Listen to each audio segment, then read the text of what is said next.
सन 2025 में जितनी भी घटनाएं हो रही है उसका सबसे बड़ा कारण है 1941 का ये कैलेंडर।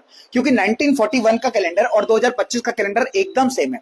दिन, तारीख, त्योहार सब कुछ एकदम हूबहू। क्योंकि 1941 में भी सोवियत संघ और ब्रिटेन ने मिलकर ईरान पर हमला किया था और 2025 में भी इसराइल और यूएसए मिलकर ईरान पर हमला कर रहे हैं। सन 1941 में जर्मनी ने सोवियत यूनियन के हॉस्पिटल और स्कूल पर हमले किए थे और सन 2025 में भी ईरान ने इसराइल के स्कूल और हॉस्पिटल पर हमले करके उनको नष्ट कर दिया। सन 1941 के चाइना के चोंगक्विंग शहर में एक भगदड़ मची थी जिसमें 4000 लोग मर गए थे और सेम घटना सन 2025 में दोहराई गई जिसमें आरसीबी की भगदड़ में कई लोग मारे गए। सन 1941 में भी कई प्लेन और ट्रेन हादसे देखने को मिले थे और 2025 में भी एयर इंडिया का प्लेन क्रैश हुआ। सन 1941 में टाइफस नाम की एक महामारी फैली थी जिसमें हजारों लोगों की मौत हो गई थी और सन 2025 में भी कोरोना की नई लहर की शुरुआत हो चुकी है। सन 1941 में सेकंड वर्ल्ड वॉर हुआ था जिसमें दुनिया की 3% आबादी खत्म हो गई थी और सन 2025 अभी आधा बाकी है। क्या ये सिर्फ एक इत्तेफाक है या 80 साल बाद लौटा एक ऐतिहासिक श्राप? सन 2025 में जितनी भी घटनाएं हो रही है उसका सबसे बड़ा कारण है 1941 का ये कैलेंडर।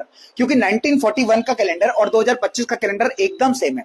दिन, तारीख, त्योहार सब कुछ एकदम हूबहू। क्योंकि 1941 में भी सोवियत संघ और ब्रिटेन ने मिलकर ईरान पर हमला किया था और 2025 में भी इसराइल और यूएसए मिलकर ईरान पर हमला कर रहे हैं। सन 1941 में जर्मनी ने सोवियत यूनियन के हॉस्पिटल और स्कूल पर हमले किए थे और सन 2025 में भी ईरान ने इसराइल के स्कूल और हॉस्पिटल पर हमले करके उनको नष्ट कर दिया। सन 1941 के चाइना के चोंगक्विंग शहर में एक भगदड़ मची थी जिसमें 4000 लोग मर गए थे और सेम घटना सन 2025 में दोहराई गई जिसमें आरसीबी की भगदड़ में कई लोग मारे गए। सन 1941 में भी कई प्लेन और ट्रेन हादसे देखने को मिले थे और 2025 में भी एयर इंडिया का प्लेन क्रैश हुआ। सन 1941 में टाइफस नाम की एक महामारी फैली थी जिसमें हजारों लोगों की मौत हो गई थी और सन 2025 में भी कोरोना की नई लहर की शुरुआत हो चुकी है। सन 1941 में सेकंड वर्ल्ड वॉर हुआ था जिसमें दुनिया की 3% आबादी खत्म हो गई थी और सन 2025 अभी आधा बाकी है। क्या ये सिर्फ एक इत्तेफाक है या 80 साल बाद लौटा एक ऐतिहासिक श्राप?